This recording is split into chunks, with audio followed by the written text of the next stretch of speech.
Olá pessoal, bem-vindos ao Enigmas. Você está entrando em um programa onde o normal é ser diferente. O normal é ser paranormal. Tudo bem com vocês? Olá, Cris. Olá, Katia Gaia. Super prazer. Com você, né? Instituto Internacional de Projeciologia e Conscienciologia. Isso mesmo. Super sério, trazendo esclarecimentos sobre um tema que é muito polêmico, porque está inclusive dentro de algumas religiões. É fato, Cris. Eu vou apresentar a nossa convidada de hoje, que ela falará sobre operações espirituais. Ela é uma pesquisadora do Instituto de Conscienciologia desde 1998 e ela é voluntária do IPC desde 2010, onde coordena a área técnica científica em São Paulo. Apresente, por favor, Cris. Bom, estou aqui com Poliana Colucci. Tudo bem, Poliana? Bem-vinda ao Enigmas. Gratidão. Gratidão pela presença. Obrigada, eu que agradeço o programa Enigmas, a Kátia, a Cris, por dar essa oportunidade da gente falar um pouco sobre esses temas que geram tanto interesse. A gente vê muitas vezes na televisão, nos ambientes religiosos, ambientes místicos, mas a ciência também estuda isso. Então a gente vai poder abordar ao longo do programa como que esse fenômeno ocorre, né? Poliana, a pergunta que não quer calar para o nosso internauta: o que é uma cirurgia espiritual? Então, a cirurgia espiritual, que nós denominamos de paracirurgia, é uma intervenção energética que é feita na outra consciência, na outra pessoa, que pode ser uma consciência que tem um corpo físico, intrafísica, como pode ser um espírito, uma alma que acaba sofrendo também essas intervenções energéticas. O que eu acho que é bacana a gente pensar é o porquê existe a doença, né? Antes da cirurgia, por que eu adoeci? Verdade. Da onde veio essa doença? Sim. Porque a doença nada mais é que um desequilíbrio, uma desarmonia, né? Uma ectopia, que em razão do processo energético acaba afetando o nosso corpo físico. Então, se a gente começar a avaliar ao longo do dia, ao longo da nossa vida, o nosso pensamento, os nossos sentimentos, né, as nossas manifestações, a gente já vai facilitar a intervenção energética favorecedora das cirurgias espirituais e da autocura. Perfeito. Olha que bacana, hein? Muito mesmo. E me diga uma coisa, quem é responsável por esse procedimento? Então, na verdade, o que a gente vê aí no senso comum, mais corriqueiros, são aqueles médiums de incorporação, né? Mas se a gente for analisar a história, o xamanismo já atuava nesse âmbito das curas energéticas, né? E hoje já existem médicos, pesquisadores, que também atuam. A grande verdade é o seguinte: qualquer um de nós pode promover a autocura, pode promover uma cirurgia espiritual. Por quê? Como é uma interfusão energética, uma intervenção de energia, todos nós temos energia. Claro. Sim. Então, qualquer um de nós pode promover, às vezes, pela imposição de mãos, por um pensamento focado nas energias, pode promover uma heteroajuda, ajudar ao outro com as suas energias. Só que se a pessoa que recebeu o tratamento cirúrgico, né, energético, se ela não mudar de postura, continuar com aquele padrão de pensamento, de emoções e sentimentos, aquelas posturas diárias que são desarmonizadoras, aquela doença vai reaparecer. Sim. Porque é necessário que ela recicle, que ela modifique esse padrão energético. Então, qualquer pessoa pode promover, ser um participante, né, o protagonista ali da cirurgia espiritual. Eu tenho uma pergunta que não quer calar, pessoal. Nós vemos hoje nos centros espíritas muitas pessoas incorporando Bezerras de Menezes, Dr. Fritz, até que ponto que é a pessoa que é o médium e por que é que as pessoas que trabalham com esse tipo de cura, às vezes adoecem profundamente? Conheço várias pessoas que trabalhavam em centros espíritas que adoeceram profundamente. João de Deus, né, também teve ultimamente. Recentemente, né, ele teve um caso de câncer. Então, em razão dessa interfusão de energias, a pessoa que está ali atuando, vamos chamar do médium incorporador. Se ele não tem o conhecimento a respeito desse processo energético, ele tem uma boa intenção, ele tem uma crença religiosa, muitas vezes ele não faz o que a gente chama de desassimilação, ele não faz a asepsia energética. Então ele faz um processo ali de desmaterializar a doença do outro e rematerializar essa doença fora do outro. Só que ele fica com esses resquícios de energia. E isso vai aos poucos adoecendo. Fora essa possibilidade, essa hipótese, né, existe outra. Por quê? Porque as pessoas que mais atuam nas cirurgias espirituais são aquelas que nós chamamos de ectoplastas, ou seja, elas têm uma energia mais densa, elas têm uma quantidade de energia maior, é uma habilidade que ela trouxe de outras vidas, né? Correto. E que ela sabe manipular essa energia. Essa doação, então, né? É como se a gente pegasse e represasse uma corrente de água. Você represa, vai chegar uma hora que aquilo vai estourar, se a pessoa não sabe lidar com aquilo. Entendi. Então, o médium ectoplasta, ou a pessoa ectoplasta, ela tem um potencial energético que qualquer doença que ela tenha, acaba se potencializando, como se houvesse uma autointoxicação. Correto. Então é importante esse conhecimento a respeito das bioenergias para que se faça depois o reequilíbrio, a asepsia, para que ele continue inteiro, íntegro, para continuar ajudando, porque isso é uma ajuda. Perfeita a sua colocação. Perfeito. As pessoas às vezes acham que um passe ou qualquer outra coisa a gente não pega. Existe essa simbiose mesmo energética que tem que ser limpo, não é mesmo? Sim, isso daí dentro das nossas pesquisas nós utilizamos uma técnica de circulação das energias para que a gente atinja um padrão de vibração do campo energético que você desacopla essas energias que não são suas, mas que a gente passa nos ambientes, se relaciona com as pessoas e essas energias vão acoplando no nosso campo energético. Correto. Então, ao longo do dia, a gente vai trabalhando com as energias exatamente para que a gente não adoeça da doença do outro. Né? Entendi. Perfeito. Posso? Não. Qualquer pessoa ela pode passar por esse procedimento, então nós não estamos mais falando do médium, e sim do assistido. Sim, qualquer pessoa pode passar. Em alguns casos a gente vê, principalmente a mídia coloca, as religiões, a questão da fé. Para você ter a cura você precisa ter fé. Só que aí não é esse o fator, tanto que algumas pesquisas feitas já no âmbito da ciência convencional, com a imposição de mãos, com ratos, com câncer, que apresentavam, né, um quadro de câncer, o grupo que foi energizado, 40% dele teve cura, e o grupo que não foi energizado seguiu a doença. E o rato não tinha nenhuma religião, pelo jeito. O rato não tinha religião, não tem como a gente falar de fé. Então isso não é fator. Por quê? Porque a nossa natureza é extrafísica, a nossa origem é imaterial. Então qualquer um de nós pode se submeter, mas aí volta a questão. Por que eu apresento essa patologia? E aí entra na questão do merecimento. Por isso que em alguns casos a gente percebe que a pessoa se submete a uma cirurgia espiritual e vai ter uma recidiva da doença. Porque também, às vezes, em função da fé, não dá continuidade ao tratamento médico. Claro. E isso é importante. A medicina está aí para nos ajudar. Né? Sem dúvida. São aliados. A medicina é a nossa aliada. Né? Perfeito. E qual o olhar da ciência com Cienciologia para essas ocorrências? Então, dentro do nosso paradigma, né, que nós pesquisamos essa questão bioenergética, multiexistencial, de múltiplas vidas, multidimensional, a gente aborda isso sobre o viés da paracirurgia. Ou seja, são cirurgias extrafísicas, existe uma instituição conscienciológica que pesquisa a paracirurgia, que é a Ectolab, até a gente vai passar o link aí para vocês, quem quiser. Existe lá o ambiente que a pessoa pode fazer a paracirurgia. Então, como que é esse procedimento?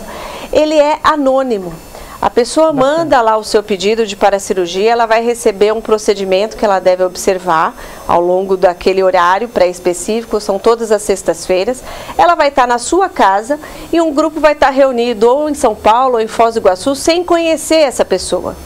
Então, é totalmente impessoal, não existe uma pessoa que cura, não existe um local que cura, não existe uma santidade que cura, simplesmente todas as pessoas que vão estar nessa dinâmica vão exteriorizar energias para aquele campo e vão anotar, vão registrar as percepções. E a pessoa que está lá em casa, passando pela paracirurgia, vai ficar quietinha e vai depois também anotar as suas percepções. Então a gente faz esse estudo e depois é feito um levantamento entre o que aquele grupo percebeu em termos de sintomatologia, de diagnóstico, de intervenção paracirúrgica e o pedido que foi feito. Correto. E isso vai gerando uma estatística, é um trabalho bem sério que o pessoal está fazendo, existem médicos da ciência convencional que estão participando, atuando, porque a gente percebe que isso, aliado à tecnologia da medicina, pode gerar uma condição de vida muito melhor para todos nós. Sem dúvida alguma. Bacana, viu? Então é possível, né, a cura real através da cirurgia espiritual. É possível. O que a gente fala é o seguinte, existe a heteroajuda, que é aquele que vai promover a cirurgia espiritual, a paracirurgia no outro, mas só existe a autocura.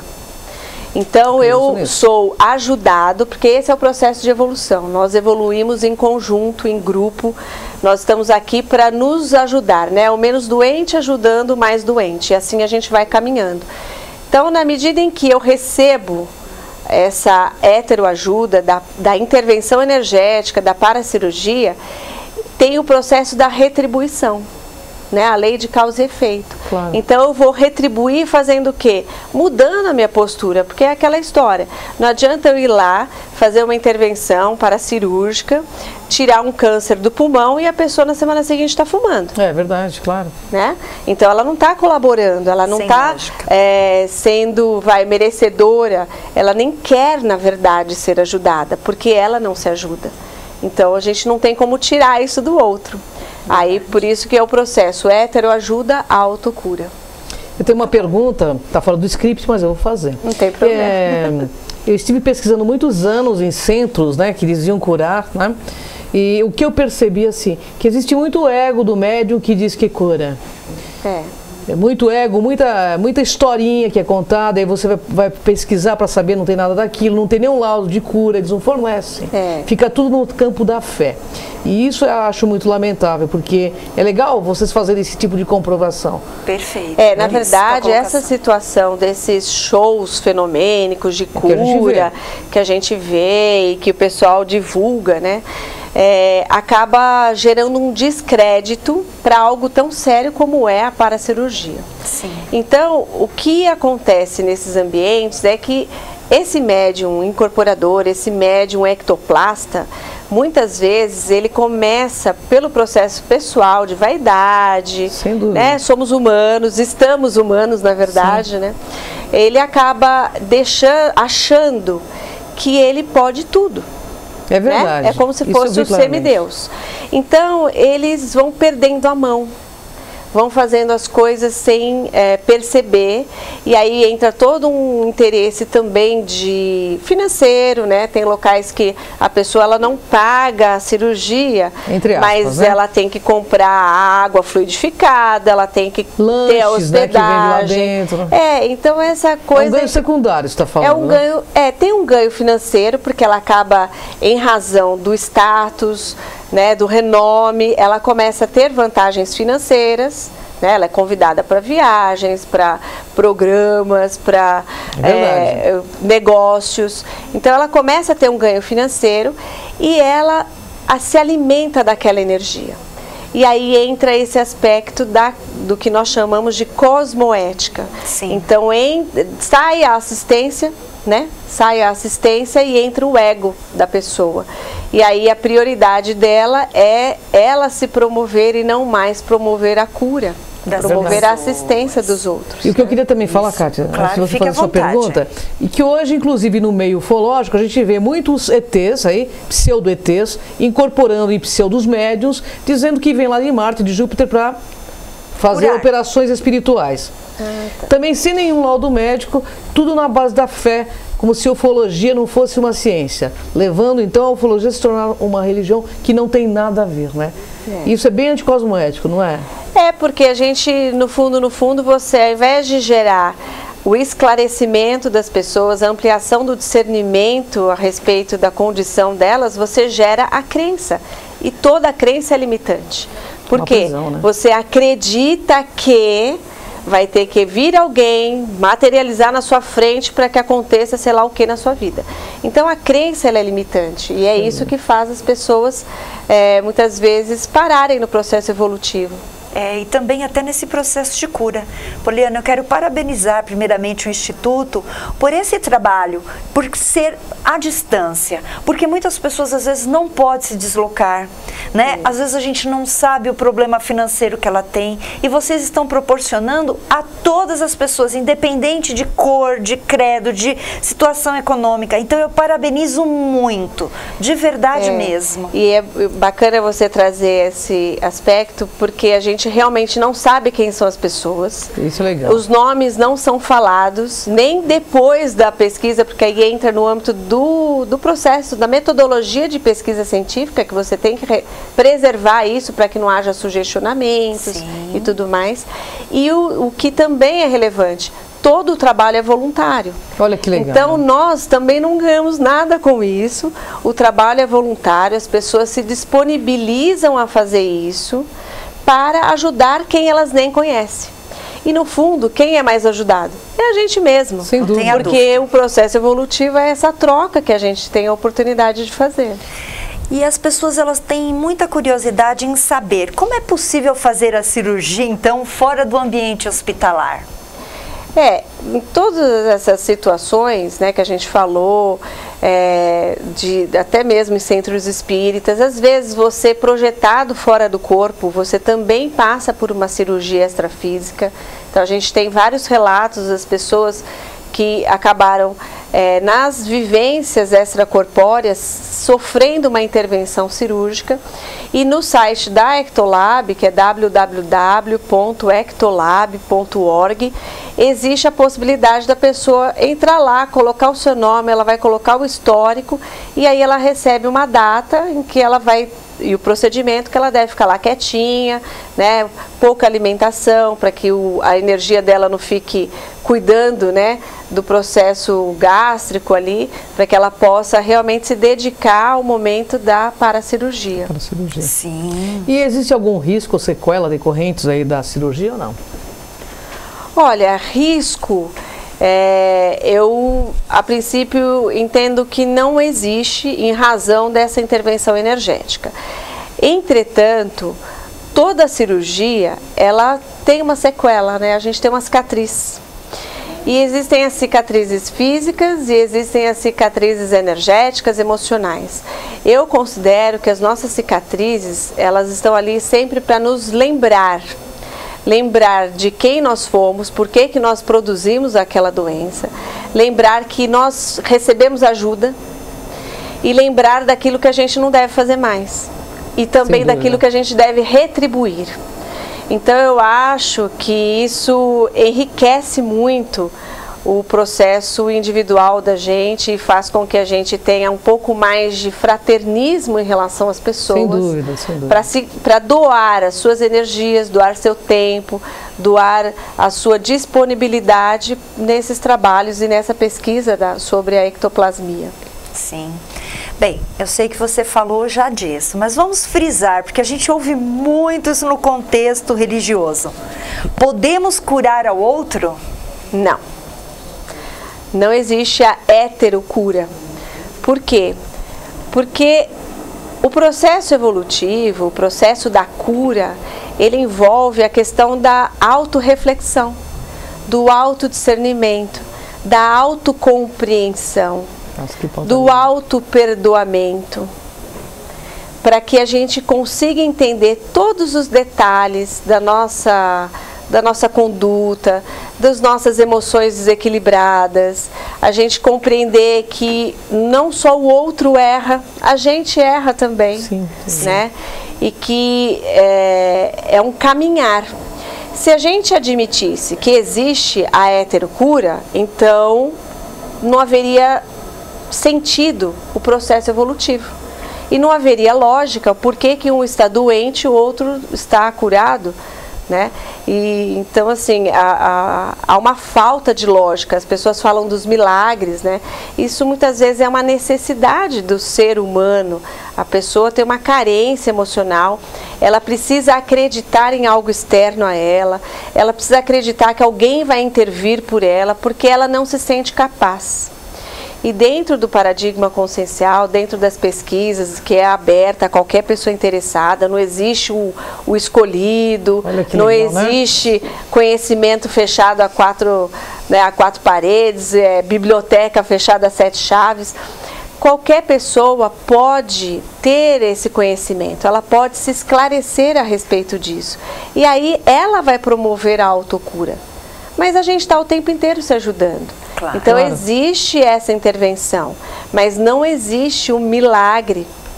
Aquilo que as pessoas chamam de milagre, na verdade, muitas vezes é sim uma intervenção, só que você tem que acompanhar para ver se aquilo teve o efeito duradouro, né? Ou que realmente transmutou, né, modificou a manifestação daquela pessoa.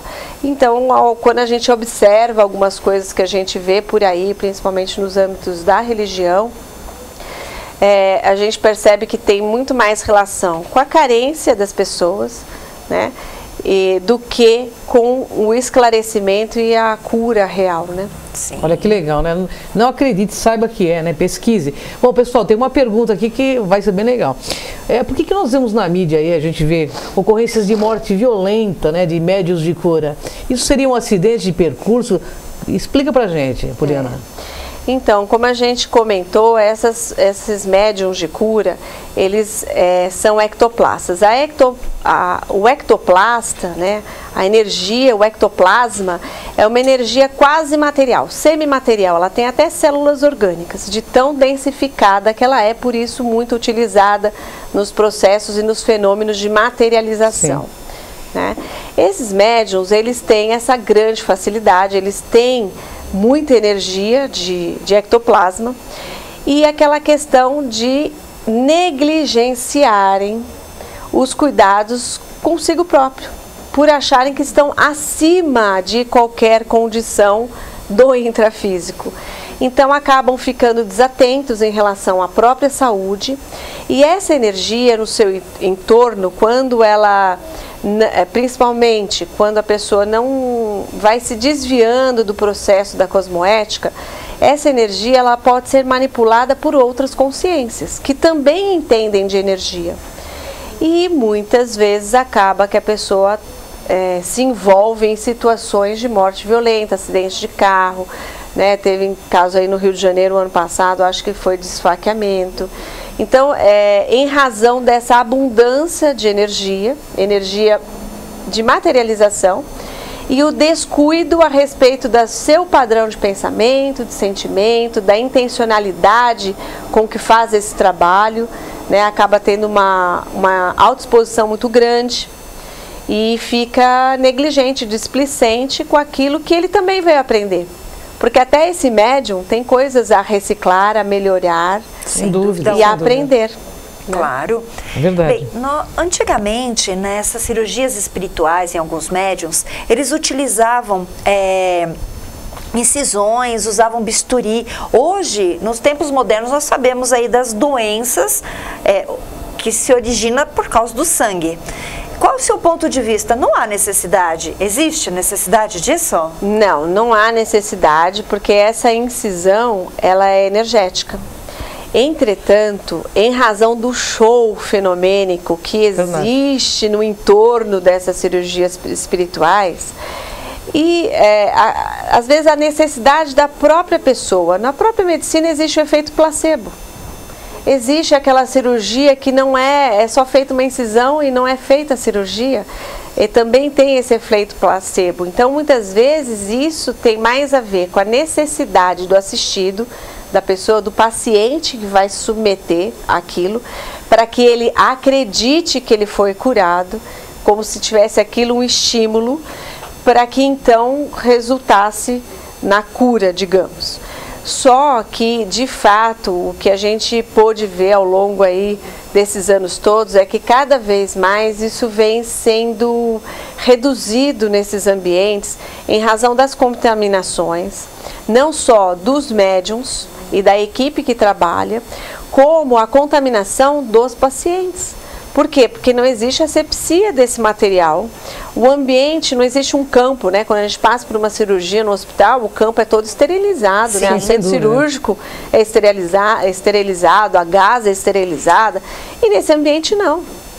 Então, se a gente tem a contaminação, a gente falou da contaminação, da intoxicação energética, que dirá a contaminação e os riscos decorrentes de uma incisão e o contato com o sangue e outras secreções humanas, né? Inclusive, queria fazer uma citação, não vou dizer o nome de quem, mas aqui de São Paulo mesmo, teve uma criança que morreu na mão de um desses pseudos médiuns, sabe? A criança chegou muito ruim no local, ele achou que poderia curá-la, salvá-la, e o que aconteceu? A criança faleceu ali. E esse médium hoje, ele está respondendo o processo de homicídio culposo ainda. E isso é muito sério, sabe, Cris? Porque existe também o processo do charlatanismo. Isso é o que mais tem, né? Do curandeirismo. A gente vê muito isso, né? E as pessoas, exatamente em razão da crença limitante. E do ego siderado da pessoa também, do médium, né? Ela, ao invés de buscar ajuda profissional, ela se socorre desses, digamos, profissionais da fé, né? Porque eles acabam ganhando e tendo por profissão aquilo, né? E expondo as pessoas. Você vê, a criança, ela não tem autonomia. Verdade. Né? Os pais que a levaram ali. Talvez se ela pudesse escolher, ela não queria aquele local, ela não queria aquele ambiente, ela queria algo mais apropriado para a condição dela. Só que ela foi levada e acabou sucumbindo. Então, assim, essa responsabilidade também tem que ser questionada. Nós somos responsáveis pelo nosso processo evolutivo. Nós somos responsáveis pela nossa cura. Nós somos responsáveis por aquilo que a gente cultiva na nossa existência. Então, se eu nasci numa família doente, o que isso tem a ver comigo? O que essa genética desequilibrada, desarmonizada, tem a ver com a minha história multimilenar? Como eu posso fazer a diferença nessa família e mudar a história da genética? Né? Porque também existe o estudo da paragenética, que é a herança de si próprio.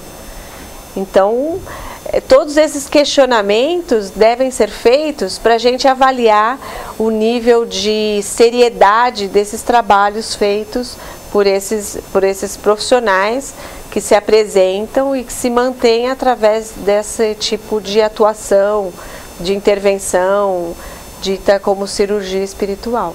Bem, infelizmente a gente está quase encerrando o programa, né? Verdade. E esses temas que vocês ouvem, porque nós trazemos o Instituto para esclarecer, mas esse tema e muitos outros, vocês podem procurá-los. O IPC tem em São Paulo e você pode ter o e-mail saopaulo@iipc.org, como no Facebook também IICPSP e o site que a Poliana passou para a gente, www.ectolab.org, e tem os telefones também, né? Exatamente, vocês podem entrar em contato conosco, nós temos palestras públicas gratuitas todas sextas-feiras às 19h30 e aos sábados às 15 horas. Então a gente está lá aberto, o Instituto tem várias atividades que você pode conhecer, tem uma biblioteca especializada que você pode estudar e a gente está ali exatamente na proposta de se auxiliar nesse processo de autopesquisa e de reeducação da consciência. Bem, não evolui quem não quer. Exatamente. É verdade. Quem não quer. Não tem Enquanto desculpa. as pessoas ficam aí, atrás dessas pessoas que se dizem curadores, você está perdendo seu tempo, porque você pode fazer o processo sem precisar de ninguém, a não ser que você pesquise. Saia da zona de conforto, não é, Cris? Né? Priorize sua evolução, é isso que a Poliana está fazendo aqui, dando um toque para que você priorize, não é, Poliana? Exatamente, fica exatamente esse convite para que a gente se conheça melhor, para que a gente faça a diferença no ambiente que a gente estiver. Né? A gente sempre pode melhorar. Sem dúvida alguma. Poliana, gratidão, né? Gratidão, uma honra estar contigo. Espero que seja o primeiro de muitos programas que você venha trazer tanto esclarecimento. Para mim é uma aula enorme. Bem, para mim foi uma honra. Eu estou muito feliz. Muito obrigada a todos vocês. Parabéns pela pesquisa, pelo trabalho. Eu estou muito feliz por esse programa. Gratidão, viu? Gratidão. Nós é que agradecemos. Até o próximo Enigmas. Ela volta, viu, pessoal? Pode ter certeza. Tchau. Muito bom, gente. Nossa, como passa rápido. Passa rápido.